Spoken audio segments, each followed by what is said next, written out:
Okay, hello everyone. Welcome to today's show. Nice to have you all. Today I have a very special guest with me, a beautiful brother, Deva. We actually met in person. Yeah, it was really beautiful. It doesn't happen often these days. We tend to all meet online and in the cyber world, but yeah, he was in my hometown and we connected through a mutual friend from online. So it's beautiful to have you here today with us to share your journey. So welcome. Thank you, Jacob, for having me. It's great to be here. And like you said, it's way, way, way better when you meet someone in person, because we get so used like to be on the virtual now, especially when you're meeting like spiritual friends. We get so used like to meet them across the world. So it's funny how the universe work sometimes and meet them in person. Yes, yeah, it is. It is. I mean, you just don't know what's around the corner. But I find for myself, I kind of put it out there. Let's my vibe tribes everywhere I go because I do move around, and I just have that out there. So as long as I'm open and receptive, then that shows up. So and yeah, I feel what we share is very aligned, and so very perfect for us to be able to come together and yeah, walk through nature and see how each other works in nature. So I've got your bio here, and before I'm going to read it, I actually feel to just ask you to share a bit about your journey, say from a young man, just like how you were and some characteristics you had, and whether you were how conscious or not in your environment, and then kind of as you got older, was there a shift, a catalyst, or anything like that that brought you into the journey that you're on now and expressing the way you are now? Well, thank you for this beautiful question, to start off this conversation. For me, when I started my journey, like spiritual journey started from the day I was born in this lifetime, I would say. So I was born having already a spiritual guru. And because I was born in Mauritius, where my dad first was atheist, he didn't believe until he met my spiritual guru who was American but trained in Sri Lanka. And then he created a monastery in Hawaii. And he mixed like the science and um, spirituality together. And my dad related to that. But when like we were having that discussion with my dad, and I was saying like I was born into that religion, I was born into that teachings, but I never um, like related to it as much. And I think like often when we are born into something, or let's say like, um, for example, when in Mauritius you get used to sandy beaches, you take it for granted. Like when something is like free and accessible and you're used to it, it's like taken for granted at times. And that's how I took my religion and spiritual teaching at that time. And I didn't understand because I was just told, this is what you must do. There was no reason. You must do that and that and that and that. And there was no reason. And from a young age, I was very curious. I always question everything and I never got the answers. So I was very rebellious at that time. I'm speaking like since I was in primary school, or you can say high school, or even in college, like however you name it, wherever you are in the part of the world. So for me, it was like secondary school. And the teenage years, I always questioned it, fight it, and I became like atheist, you can say. But I did have like spiritual awakening moments because there was one story that I told in one of the book I co-authored called Inspired Creators, that I tell the story where I was in my teenage years, and because I was bullied so much at that time and I went to a really dark place, that I just wanted the pain to go away. And then I heard that beautiful voice that saying, don't do it. Like in simple terms, don't do it. And at that age, you wonder where that comes from. And even I had an out of body experience back then, but never told anyone because you don't want to sound crazy, and you don't want to be taken crazy because I come from a country where religion, sorry, religion belief is quite strong. And if you talk about like out of body experience at that time, it would be considered like evil spirit trying to get your soul. It might be funny, but that's how it would be seen back then because people didn't understand that. So I move away from my religious and spiritual path, I would say, from that time. But I know the universe always guided me. And my spiritual guru told my dad at that time, like, because my parents were quite concerned. And my spiritual guru always said, like, don't worry, he will come back. Let him go on his journey, on his path, he will come back. And that's what my dad always told. And that's what I learn with people as well now, is like you have to let others to go on their path. You can't control that.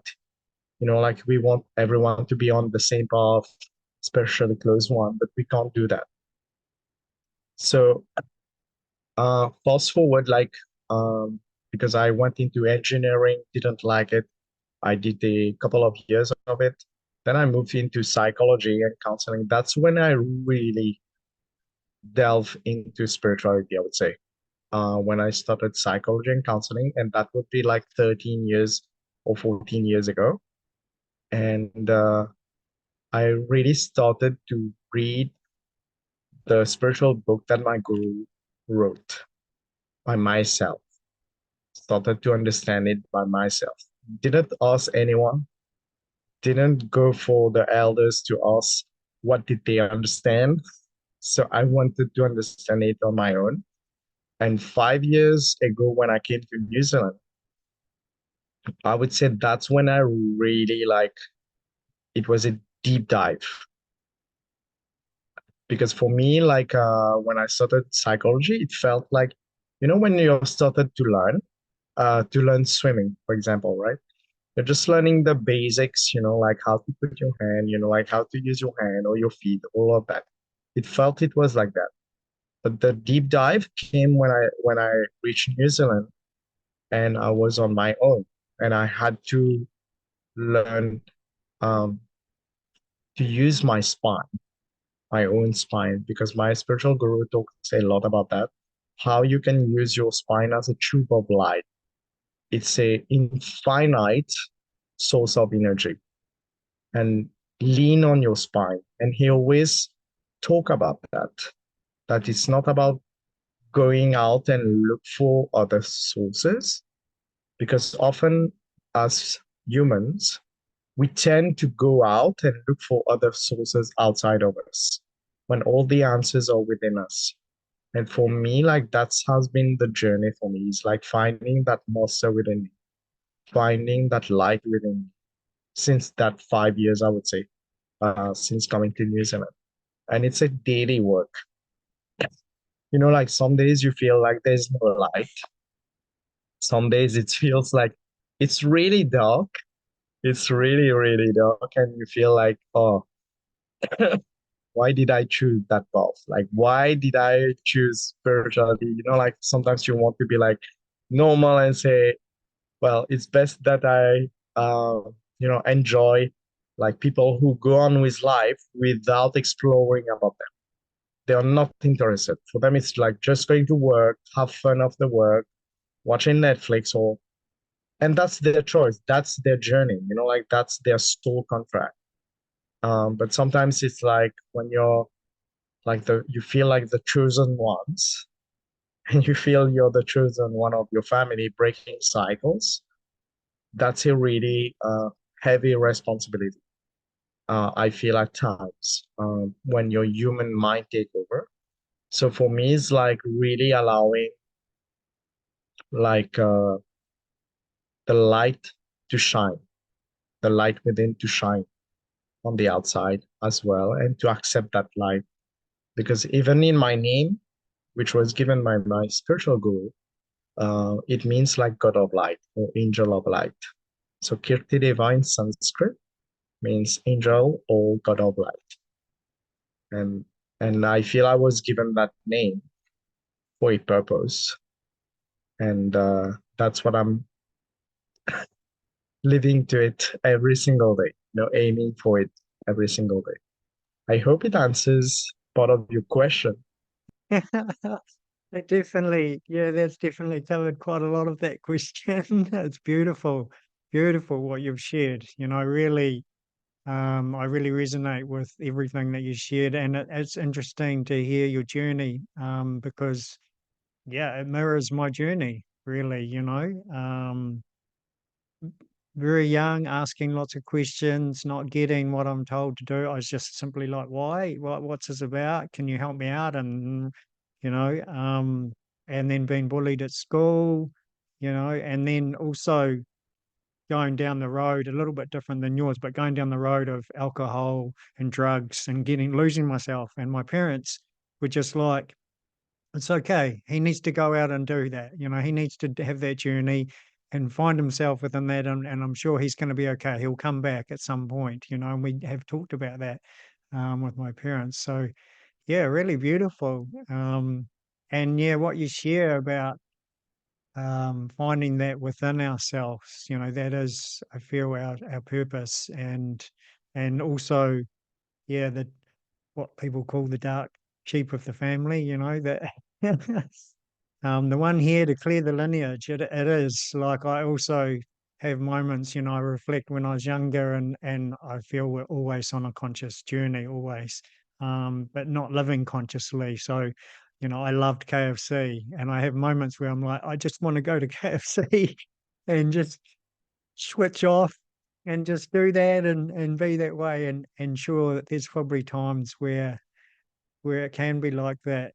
Um, but yeah, it's important to honor our role.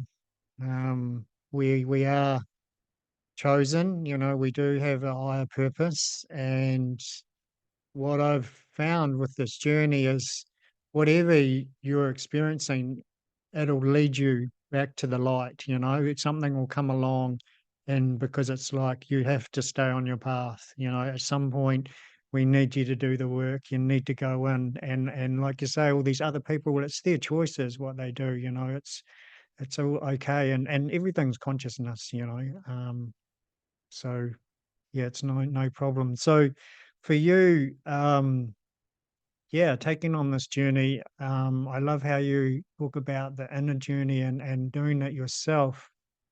So what really helped you to first have that understanding, that inner knowing to, I've got to find it within myself, and then what tools do you have that help you to do that?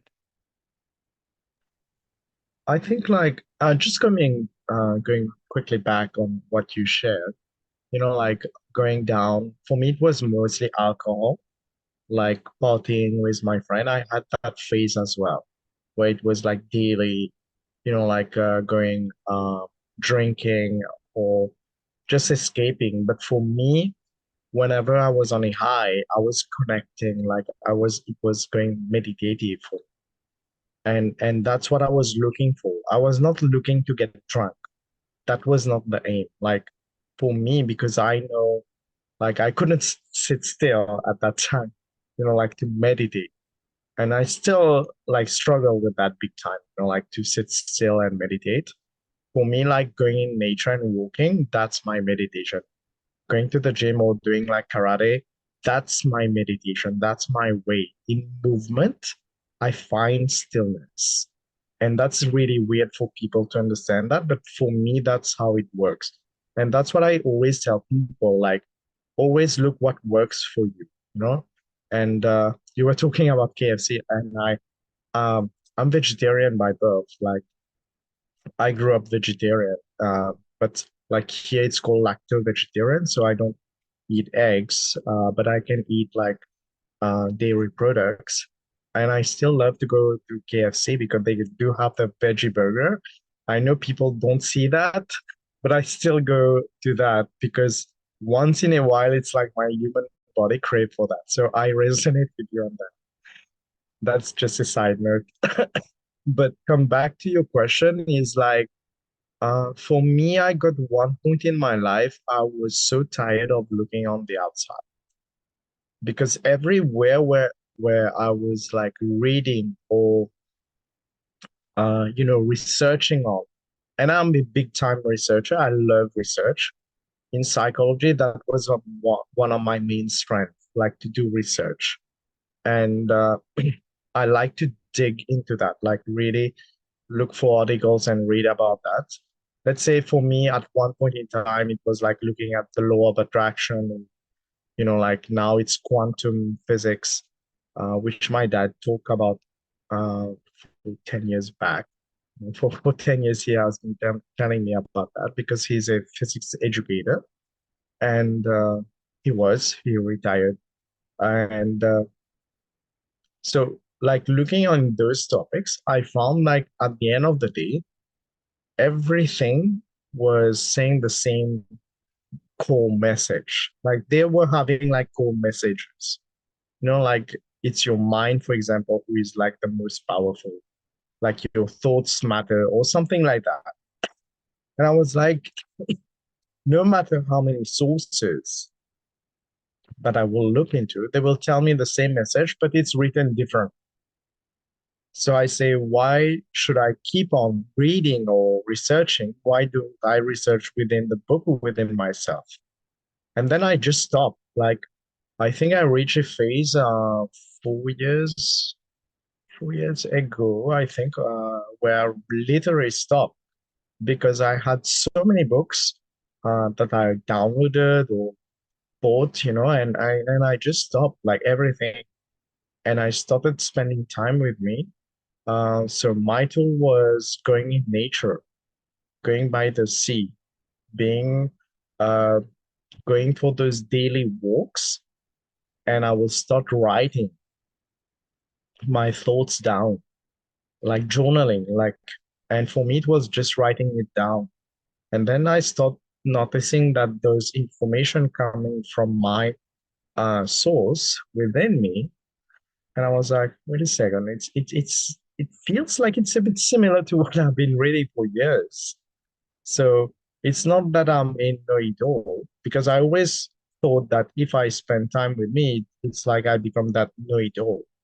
But actually, no, it's like the ego saying that you're in know-it-all, but it's not, because your soul really know what you need in that moment. Your soul knows what move you should do like next, because our mind is constantly asking like, what's the next move? What's next? What should I do? And just tell your mind to sit still. I challenge you, like to the listeners, I challenge you and see what come up. Just spend time with you, like 5 minutes, no phone, no devices, and you see how your mind gets so creative in terms of what it's going to tell you to do. But just being, I feel like by just being, that's how I learn to really read the book from within. And like journaling helped big time for me. Journaling was helping there big time. Like doing sports, like sports has been a big part of my life. Like playing football all my life. I'm still a football fan. And like these moments as well, for me has become spiritual in that, because I see like I'm more detached from the result. Because before I was like really involved, like I was like those fanatic. I'm still at moments. I can't deny that. Like if my team is playing, like yeah, you will see a whole another Deva. Like it's like a different person, like far from the spiritual, whatever it is. Like in that moment, I'm not going to be spiritual, I say, but I feel like that helped me to connect to my childlike mind. So for me, football become like that childlike connection.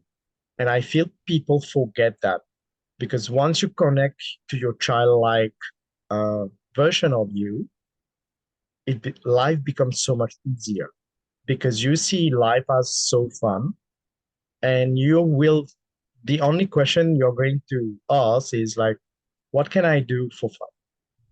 What can I do next to have fun? What can I do next to feel happy? Or what can I do next to feel better? And these are the only type of question you're going to ask.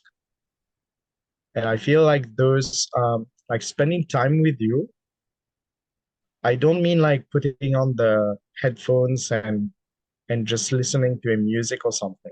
I mean like spending time really, like it's like shutting down the world on the outside and really go within yourself. And that's where you will find the beauty of it. Yeah, beautiful. Yeah. Yeah, totally. I totally resonate with all that. And yeah, reflecting on my childhood as well, sports was the massive one that kept me going, because you just get into that zone and you say, like you say, it's very meditative, like I played basketball, rep basketball. I was an absolute pool shark, and it wasn't because I wanted to win. I just loved the game. I loved to look at the angles and the possible shots, and then the next one, and the next one, and the next one, and often, could see 4 or 5 shots ahead. And just playing that like a child, like you're saying, just brings you into a beautiful state, and it turns it off. And also for me, snow skiing, I got into very advanced skiing and just being in the mountains, just, yeah, leave the whole world behind. And there's just you and this beautiful virgin face right in front of you and this powder.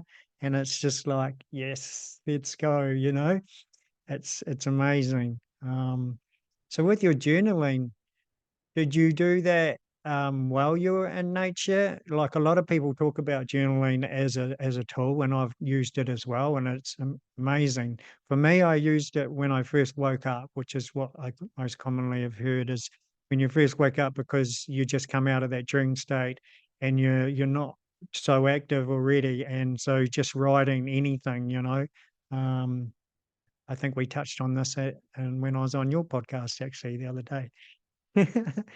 Um, or do you do it as well when you well, you're in nature or when you come home from nature? Is it kind of quite soon afterwards, or is it more morning practice? For me, it's like more after I come from my walk. I prefer, when I'm in nature, I prefer to be in nature. I don't like to have my phone or even like leaving my phone at, uh, like at home. That's a big thing. Like, I like it. I really enjoy that. I prefer like to just be in nature. So that's why sometimes I so forget like to bring my phone because there are so many pictures I want to take because I'm into pictures like you are as well. But so many times I went for a walk without my phone because I completely forget. It's like a habit that I developed with time, that I don't take my phone. But then sometimes I miss some beautiful pictures. But that's another story. But I prefer personally to write after the war and to really because it becomes like a meditation for me. And I often ask like, so what message do you have for me, spirit or divine or whatever the form the question? I always ask that. Then I start to write and I will just write. And for me, journaling really started when I did a practice. So in our spiritual practice, for me, it was devised by my guru. It's called Vasana Daha Tantra, which means like uh, which means like it's a cleansing of your subconscious mind. So you have to write 10 pages of each year of your life, 10 pages about it. And and you have to write whether it's good, bad. It's not about the lesson. You have to write the down how you felt, what what happened in the situation, like in detail.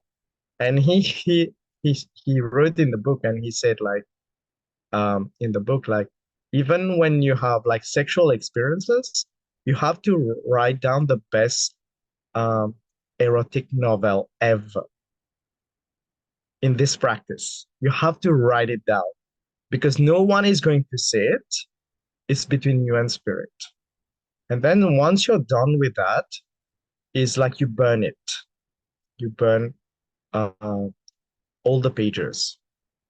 The purpose of it is like whenever you're going to look back on memories in your life, there won't be any emotion attached to it. So, for example, if you because often why do people feel depressed? Because they are living in the past. Why do they feel anxious? Is because they are living in the future.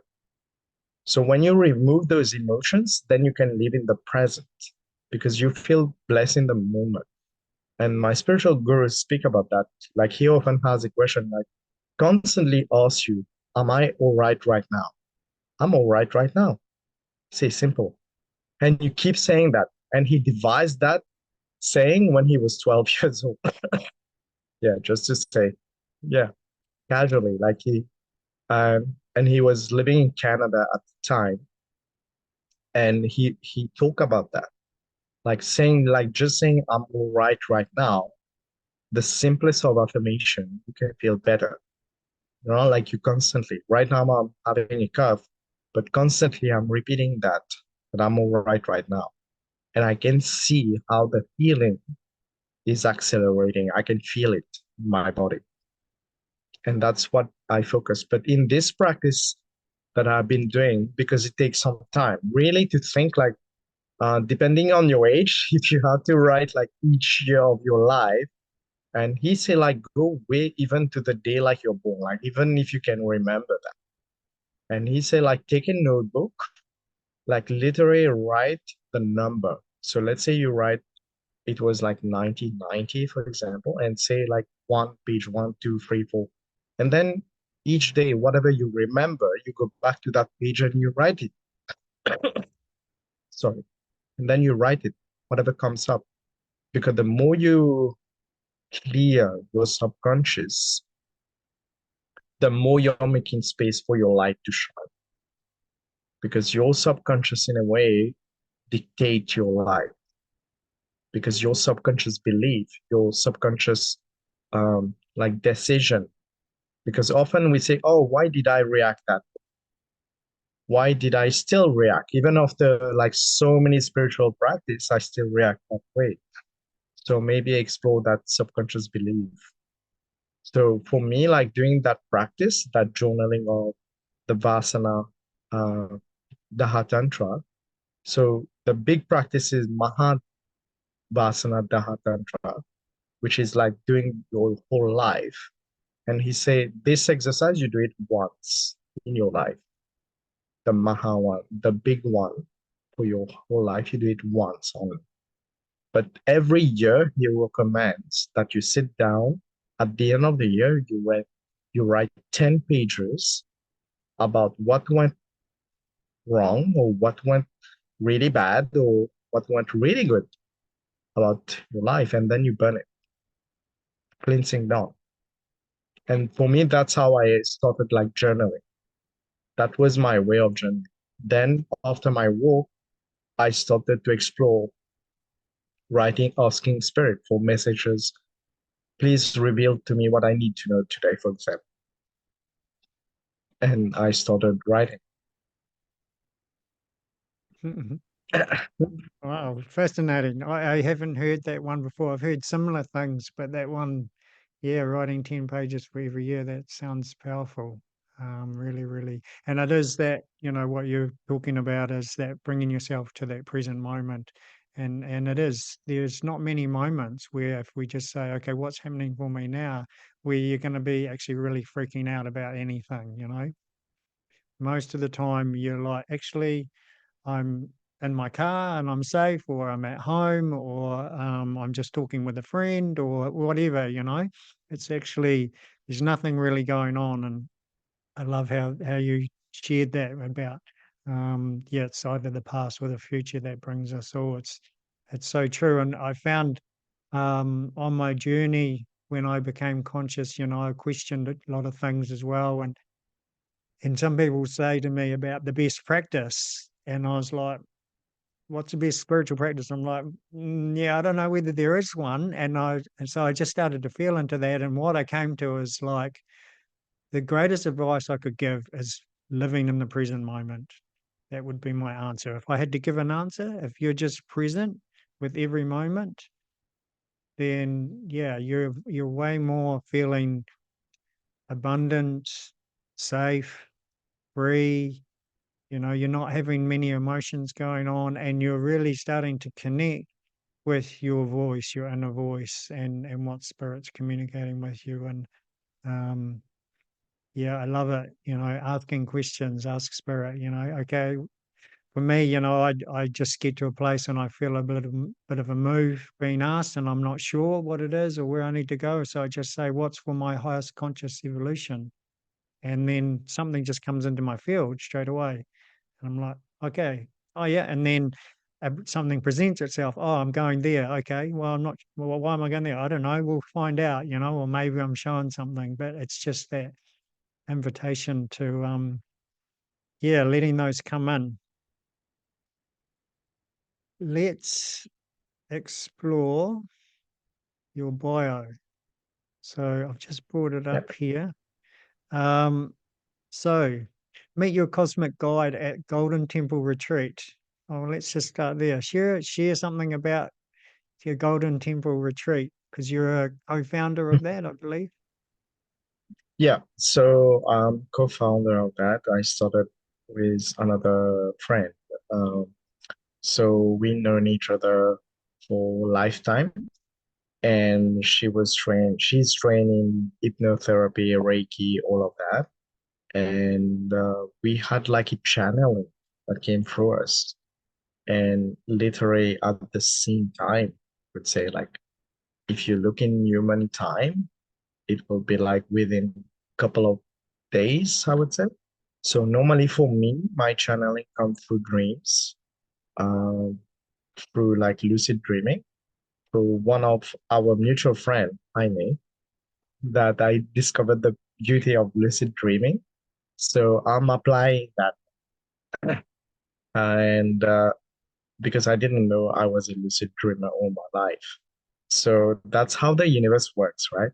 It's the magic of like having those people in your circle, and they will like just teach you something, like, and you will be like, oh yeah, that's what I need to hear today. Okay, good, good to know. So for me, it was lucid dreaming. For her, it was more like she can like channel, like people who like they can speak out, the energy speak through them, like the spirits speak through them. And we were given the blessing of creating this cosmic retreat. And for me, I use it as we use the Shiva Shakti. So in Hinduism, you have Lord Shiva, who is one of the main gods, because in Hinduism we have millions of gods.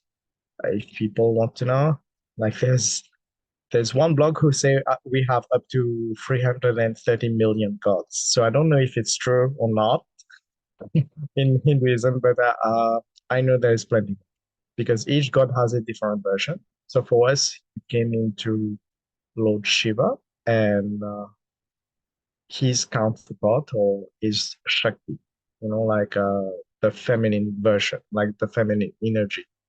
So in the cosmic retreat, it's all about transmuting fears into love. It's about, because before that, I was doing the hero's mystic.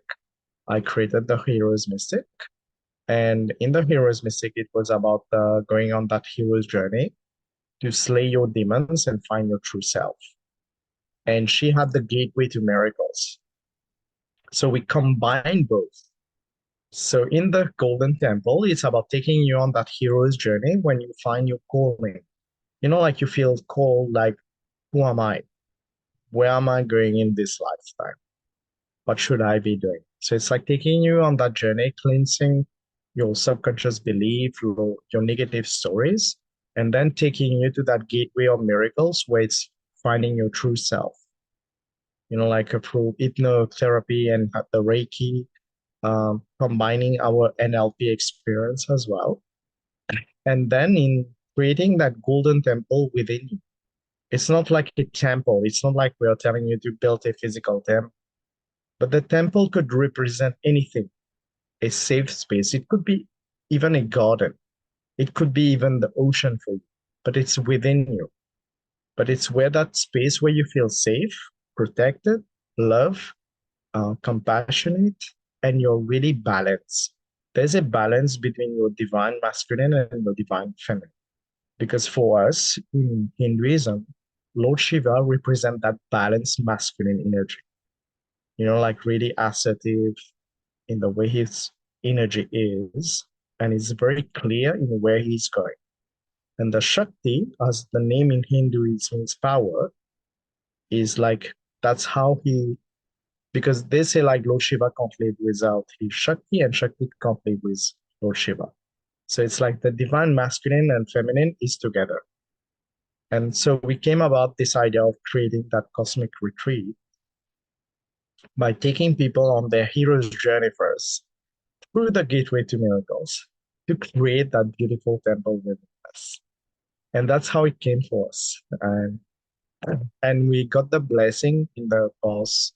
So by the time of the recording, in the past week, we got the blessing from so for us in Hinduism, before we start anything, we do like a special prayer.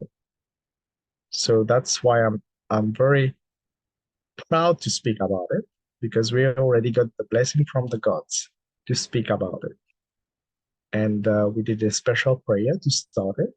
So I feel very blessed to speak about it on your podcast first. So it's a very great honor to share about it. Even on my podcast, I didn't share much about it because it was not fully blessed at that time. So I come from a culture like we do always do a prayer before starting something new. It's like asking the blessing from the God, because they are doing the work through us. We are just a vessel. So for people who are feeling like lost or stuck in their life, don't know where to go, we are here at the Golden Temple to help you transmute the stuckness, the feeling of loss, the feeling of maybe disappointment or resentment or blame or guilt, whatever it is, into love and into acceptance, so that you can create a space so that you don't need to look outside, but truly believe that the answers come from within you. And just quickly on a story that you were talking about, like when people come to you and ask, like, what's the best spiritual practice? Recently, I had a coach who came to me and was asking, like, what kind of book should I read? Because I'm new to spiritual journey, and I'm like, that's a really deep question. Like I can give you the book I started with, but it doesn't mean you will resonate with it. So I'm giving you a disclaimer, like just to let you know, yeah, you might not resonate with it. And that's where people get stuck, I feel, because they want to copy the other person, what they are doing, because maybe they admire that person or they feel like, oh, this is where I want to be. And that's why at the Golden Temple, it's about creating that confidence that you actually have the book within you, and you will be guided to maybe the book that you need to read on the outside, so that it create that sparkle within you to actually say, oh, this is what I can do. Like sometimes we need just that one word or one sentence that will just make that click, and your life will change like in an instant. Yeah. Yeah, totally, so true. And it is about what resonates, because there's just so many modalities and ways of living and philosophies and expressions and everything. And I find myself I tend to follow someone, and then, like I go to a teacher, and then I learn qigong, and I do that practice. And after a certain while, I I don't make it my own, as in I know better, but I just see what I respond to and what's actually feeding me, and then I just use those practices, and then I stay open to either grow it or allow it to leave and something else to come in if it served its purpose. So it's beautiful. But wow, wonderful that you're sharing the Golden Temple here first. So I didn't I didn't realize, um, I didn't know how when you birthed it, or when it was birthed. And yeah, so but it's there, and it's beautiful that you got to share it here. And what I did notice is I looked at the time, and the time was 10:44, which shows the code 144. So, yep. Okay, that's special in itself. Here we are. We're so supported, and it's all divine. So, have you had people that you've taken through it yet, or is it still that new for you that it hasn't? So sorry, yeah, sorry, you were Yep, saying. that's all good. Uh, yeah, so we're literally just started, I would say, because it was in the building phase. And normally when you're channeling information, as you know, like spirit doesn't speak in one long paragraph. Like it's not like one long essay. Someday it will be like just one word. Someday it will be like a really long like essay, and then you won't understand a bit out about it. Like your 3D mind will go crazy about it because all you're asking is like, what's my next step? And then you get a long essay that you don't understand one thing about it, but it's all about energy. So we have been like working on those with the energy that have been coming through us. So in the Golden Temple, there is a lot of like even like Pleiades or Atlantean energy coming through as well, and Lemurians as well coming through. So it's not just like Shiva or Shakti, it's not just the Hinduism, because it's a blend. And I like what you said, like when you started like Qigong and then you started making it your own. And that's what I feel that people need to do. Like you make it like your own. It's not because you become like that know-it-all I was talking earlier about. It's because you're doing what works for you. You're going to do what works for you. And for you is if that blending, because for me, I have the opportunity to blend the Western approach and the Eastern tradition as well. Because I grew up in the Eastern tradition, and now I'm living in a Western country with most of my community are from the Western world, I would say. So it's about blending that. And at first, it might feel like it's a separation, but now I understand that it's a oneness because everyone at the end, it's not like, oh, it come from India or it come from New Zealand, then I'm going to take the information in. Or if the information is coming only from Mauritius, then I will listen. It's not like that. It's like wherever the information that you need, whichever the source, there's only one source. It doesn't matter who is speaking or which country they are born in or with which accent they are speaking. It doesn't matter because your soul knows to whom you need to go. And that's what I feel like people need to understand because so often I've been hearing that is like, oh, there's the Western trying to take on the Eastern tradition because um, I do work with coaches from the Eastern part of the world as well. And they feel that, like they feel like, oh, the Western is trying to take over us or something like that.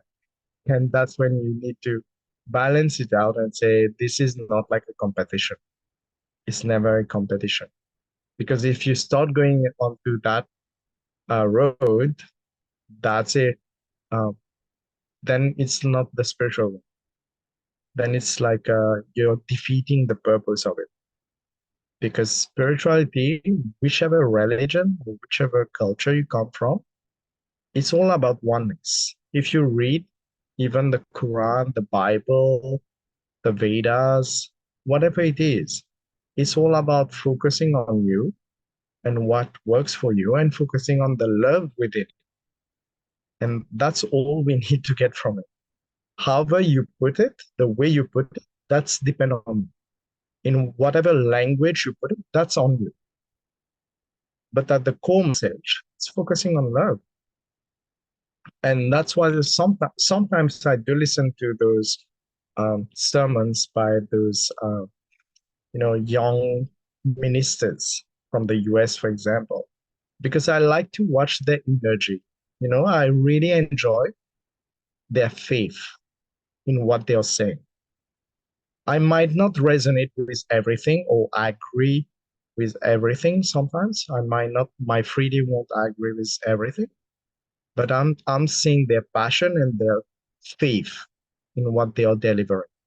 And that's what I like. Like from everyone, you can learn one thing. And for me, all my life, I trained myself to find one thing to learn from everybody. Like even if it's a toddler, like I trained myself to do that. Like every single person is going to teach me something. And that's how I see the world. Every single person is going to teach me something or remind me of something.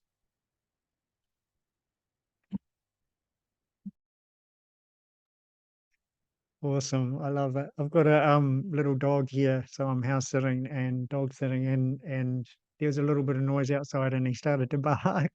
But it's all perfect. I think he was agreeing with you. He's like, yeah, yeah, you've got it, man. Yeah, that's the way. Let's go. It's all one. So yeah, That's so I true. totally it is cool. Mm, Yeah. Again, that's exactly what you're talking about, you know? yeah. There's confirmation right there.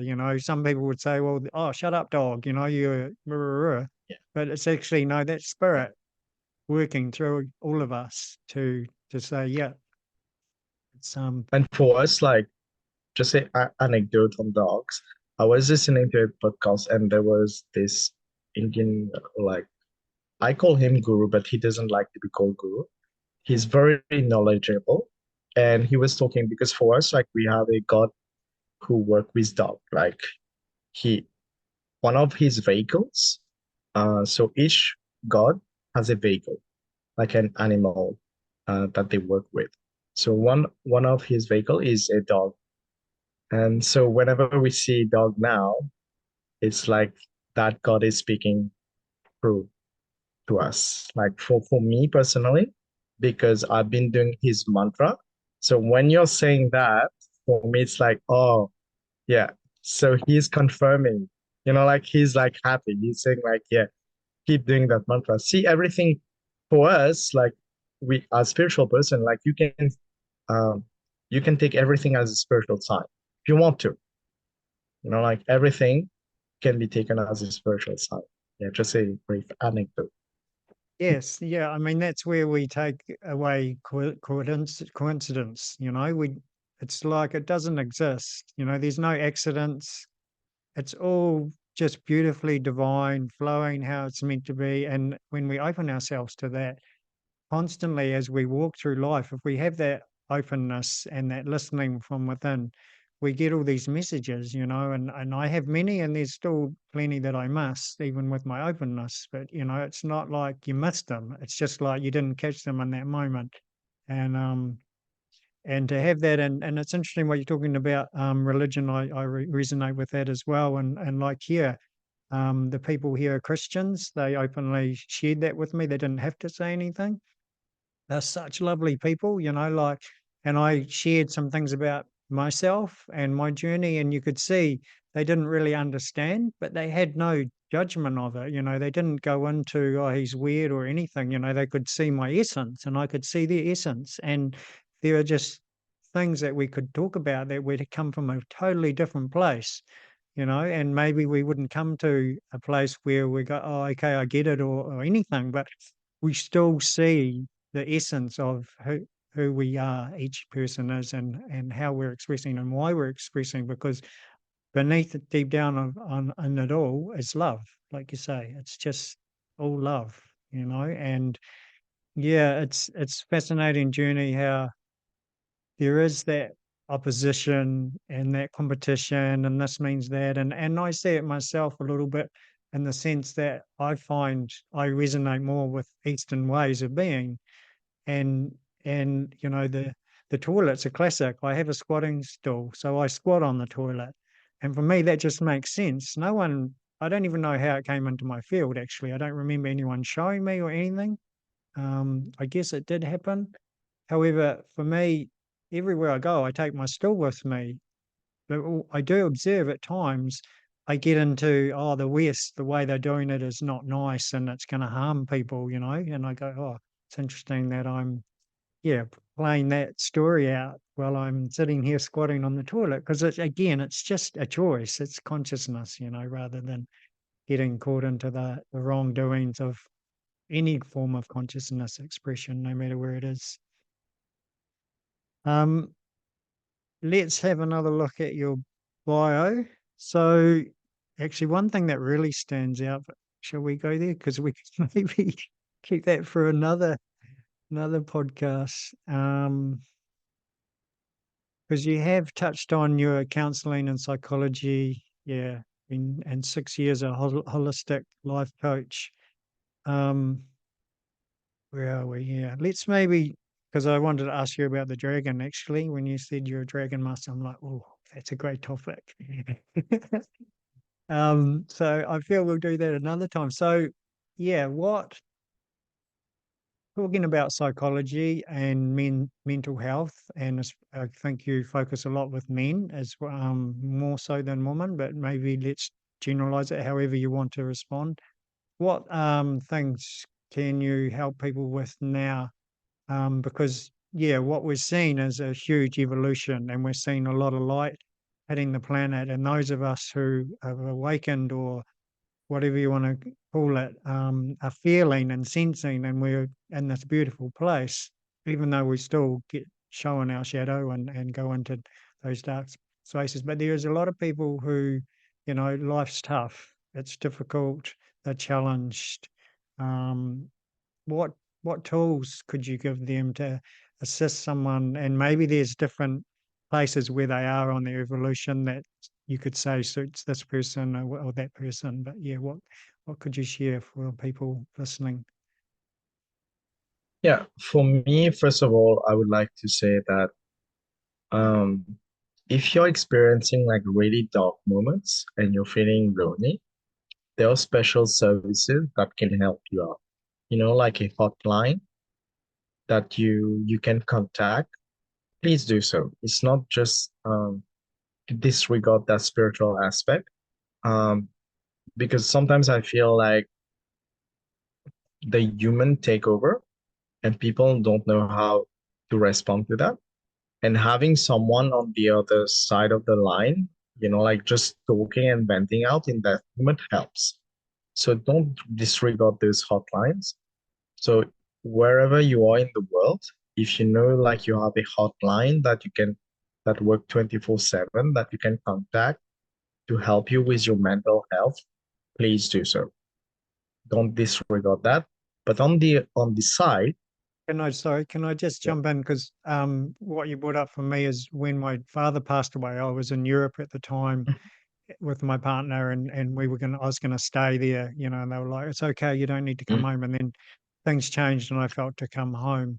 mhm, And then going through that experience and then seeing my mum as well, I went and got counseling, and I was the only one in the family who got counseling. And to speak with someone, just like you're saying, someone neutral, just to vent whatever, and them to just hold space and listen was huge. The first time was massive and almost enough. I think I went 3 times, and that was enough for me because I didn't have a huge amount of.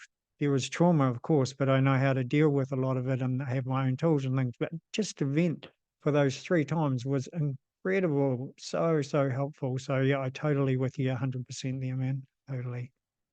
yeah, thank you. Because that's really important for people to understand listening as well.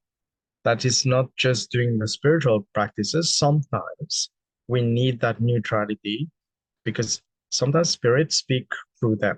Like spirit will speak through those people. And if you need to go like two times or one time, just one time, speak to a neutral person, that's going to have huge benefit for your mental health. And that can help you in that moment to gain more clarity on your spiritual path. So don't disregard that. That maybe come from my psychology background, but that's my always first recommendation. If you're feeling that really low and you don't have any tools at the moment to deal with, or even if you know, like, oh yeah, the breathing is not working, because I got like one of my clients, it's like sometimes the breathing doesn't work, like breath work, dealing with anxiety. So I say, look, you have your hotline, you know whom to call. I don't do emergency services. So I made it very clear with my client that what I do is not an emergency services. And there are people who are specialized who can hold space for that. They are trained to hold space for you for that. But for people, to answer your question, like who are feeling, even they know they have that neutral person and still feeling low, I suggest like ask yourself, what is the one thing, just one thing that you can do today that's going to make you feel a little bit better? Just ask yourself that. What is the one thing? It could be like the simplest of things, making your favorite coffee or going to your favorite coffee shop, buying your favorite pastry. That's it. If that's going to make you feel better, a little bit better, do that. It could be like calling a friend or playing with your pet, whatever it is. Keep it simple. No elaborate or mantras or whatever it is. And then when you feel that, you ask yourself again, so what's the next thing I can do to feel a little bit better? And just keep doing that. And by the end of the day, those little will stack up to make you feel better. Because there's no like, I can tell you to listen to affirmation or to listen to a music, like a healing frequency music. It doesn't mean it will work for you. Do what works for you in that moment. Do that one thing that you can do. And sometimes like often people feel like when I suggest those things, they tell me like, oh, I don't have the money, for example, to buy my favorite pastry at that time. I say, well, you can go to the shop and mentally do it as well. Like you can visualize and do it as well. Play with your imagination. And like you can visualize something better out, even out of that. And it's not to make you feel like sad or regret, but rather universe is showing you the possibility that you have, that where you can go to feel way, way, way better. Like putting on the music, like your favorite song, not the sad song or the heartbreak song. No, the favorite song that's going to make you move. That can help you to shake it off and start simple things like that. And then you can go on to those elaborate like meditation, like journaling, focusing on your breath. But start with simple things that make you happy, that even think of things that make you happy in the past. And I got one client at the moment. She's really tough in terms of, she said like nothing made me happy. And I say, as a kid, nothing made you happy, really? Like not one thing in the world. Like not even like having your favorite chocolate or favorite pastry. And then she found like ice cream, like one special brand made her happy. And she went to got that. And guess what? The next moment she had it by, she started to see life different. So it could be simple as that. There's no like magic formula for me, from my part, because I feel that people can see magic in anything that they do if they choose to. Like in anything like simple. Like the ice cream, for example. It could mean nothing to you, but for that person, it has a special memory that bring them happiness. And if that's going to help them to feel a little bit better, why not? Why should you say, oh, you shouldn't have it? No, like you shouldn't have it. No. If that's going to help you feel a little bit better, do that. And then do the next thing that's going to make you feel better and better and better. And by the end of the day, you will stack so many wins that you will say, actually, I did good today. I did great today. Because often we forget those little wins that we have during the day. We say, oh, we didn't do much. But those little wins, and I tell my clients, like those who have anxiety, like really high level, did you get out of bed? Did you go for a walk? Did you shower? Did you brush your teeth? Yes, yes, yes, yes, yes, yes. Win, win, win, win, win, win. Okay. Did you have some food? Did you have some water? Win, win, win. And that's how you stack up the win. And it's not simple like that. I hope it answered your question. Yes. Yeah, beautiful. I feel it's simplicity, just the small things are huge. So it's a really beautiful sharing. And yeah, I've loved all that we've shared. I'm really grateful for you coming on and our connection. And thank you for being here and yeah, shining your light and all that you offer. And I'm sure yeah, we'll do this again and we'll go deeper into your expression. But yeah, thank you, brother. Um, thank you for everyone No, thank listening. you. Yeah, you're welcome. And yeah, thank you for all listening and hope you enjoy it. And yeah, I'll put David's info at the bottom of the podcast. So yeah, go well, everyone. We love you. You're amazing. Anything you want to share, brother, just to finish? No, it's just like, thank you for having me. I really enjoyed it. It's really fun to be on the other side because I do have a podcast as well that I co-host with Tina. It's called The Divine Mess. So it's great to starting again, go on the other side. And it's your turn. It's like it's my turn to answer, and it feels so nice. So thank you for the space. Thank you for what you're offering to the world. And I will say, everyone, like, keep shining like a diamond. You know, thank you. Beautiful. Okay, go well. Much love.